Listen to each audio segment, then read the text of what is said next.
I don't know if you can yet or not. Uh, it is me again, as you can see. Today is Monday, January 17th, 2011. Makes it day 17 on our project Serve Him More. It is good to have you guys here tonight. Guys, I apologize to you all that are waiting up on this. And I'll also apologize because I'm going to try to make it quick, or quicker. So I'll tell you what, if any of y'all want to complain, blame it on Mad Bad Voodoo. Let me get my thing back over here so I can see myself. Blame it on Mad Bad Voodoo. No, I'm just kidding about that. But I was getting ready to make my vid, guys, and post it. And I was sitting here fooling on the computer, and my Skype started ringing. And it was Mad Bad Voodoo. So we talked for a little over an hour. So that's why I'm a little bit late getting this in. But you know, I know you guys are you're waiting on it, but still, you know, I know you're not going to be mad at me. So I thank you guys for that. Me and Richard had a good talk, had a good enlightening conversation about several subjects. That's about all I'm going to say about that. But I always enjoy talking to Richard. I always enjoy talking to all you guys, you know, that I actually get to talk to person to person. So anyway, guys, yeah, like I said, hope you're doing good tonight. Usual stuff, guys. Keep praying for me. You know,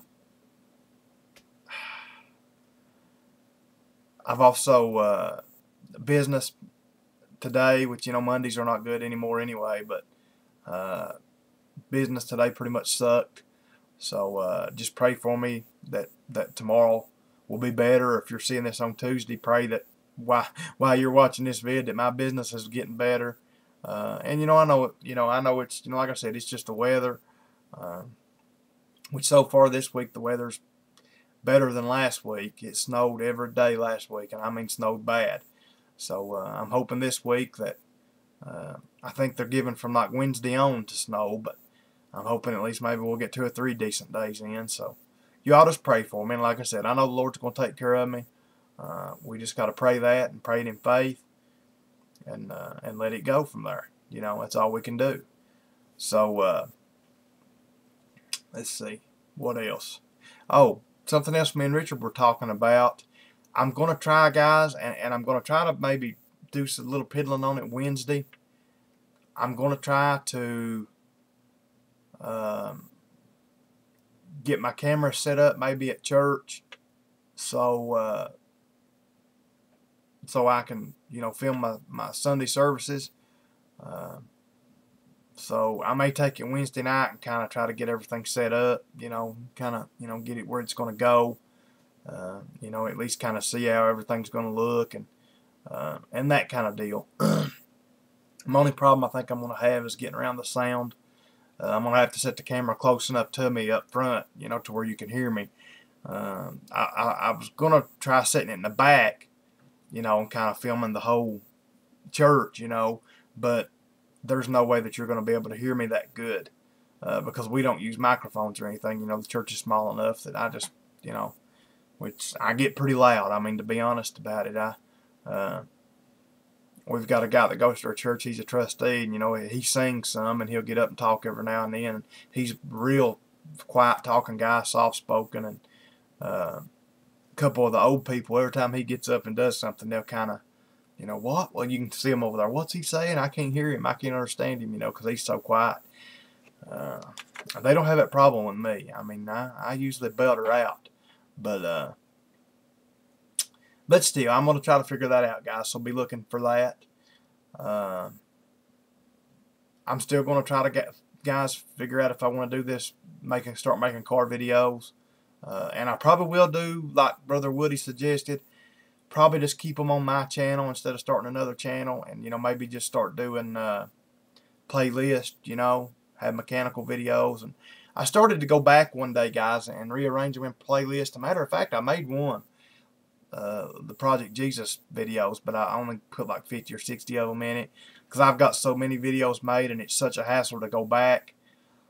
So I'll probably end up doing that later, but like I said, be looking for that stuff. And I guess that's about it, guys. All I got to talk about tonight. I do want you guys to pray for. There's a woman that goes to my church. Right now, she's in the hospital. Matter of fact, I went and visited her tonight. She's got gallstones, and she's got them so bad that it has gave her pancreatitis, or pancreatitis, whichever way you say it. I've heard people say it both ways. I usually say it pancreatitis, but some people say pancreatitis. I don't know which way's the right way. But excuse me. I want everybody to pray for her. Like I said, she's her and her family are, real special members of our church, which, all of our members are, but just want you guys to pray for her. Like I said, pray for my business this week. Pray that the Lord will bless us, and I just want everybody to pray for Richard. Pray for Mad Bad Voodoo. We were talking, and he's still not 100% from his surgery and things he had. He's still got some health problems, so everybody pray for him. Richard's a stand-up guy.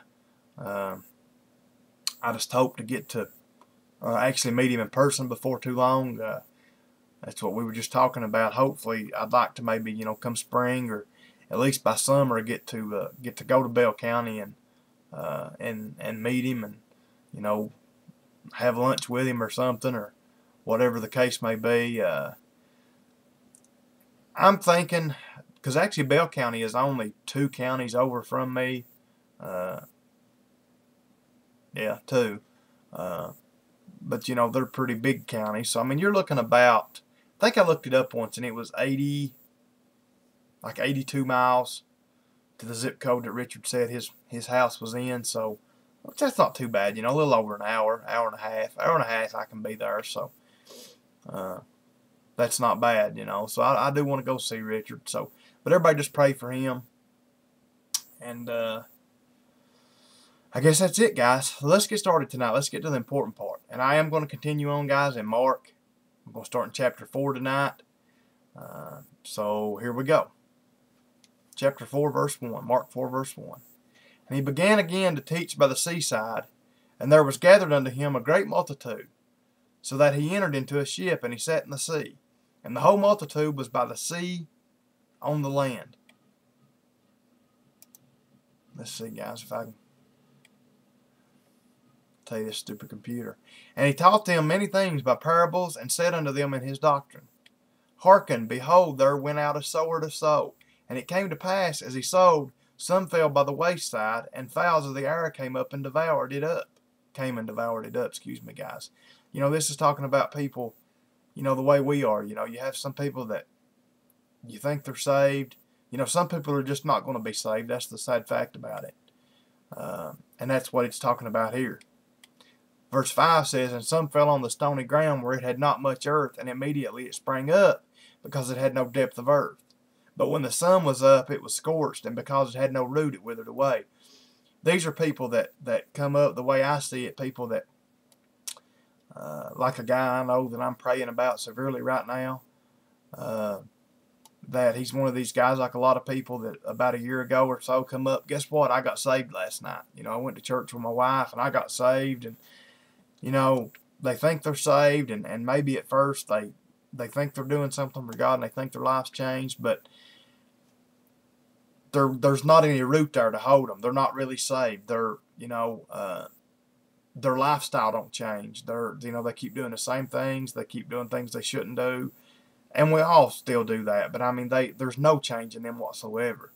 They don't even try. And that's the difference. Most of the time when we try to live good for the Lord, we fail. But with people like this, they don't even try. They just they get it in their mind, okay, I made that walk up that aisle. Now I'm saved. And they go back to living just like they were living, and they honestly think that they're saved, and it's a shame. But it says, but when the sun was up, it was scorched, and because it had no root, it withered away. That's what's going to happen to them. They just don't stick. And some fell among thorns, and thorns grew up and choked it, and it yielded no fruit. See, I think this is talking about people that let the cares of day-to-day life, and this is one hard for me and for all of us, I think. But these are people that I think that get saved and are doing things for the Lord, but because of situations in their life, they lose their job, they run into financial troubles, their wife leaves them, or whatever the case may be. They let that life condition, the condition of their life, choke their Christianity out. They don't want to live for the Lord anymore because they either get mad at God because they say it was God's fault or whatever.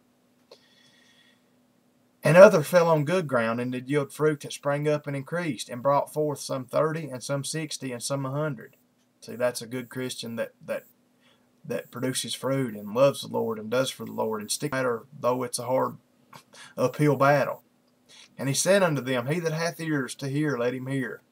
And when he was alone, they that were about him, with the 12 asked of him the parable. Guys, it's 10 verses. Like I said, I hate to make it so short tonight, guys, but it's late. I got to get this in, and the longer I talk, the longer it takes me to upload this. So anyway, guys, I love you all. Good Lord willing, I'll be here tomorrow night.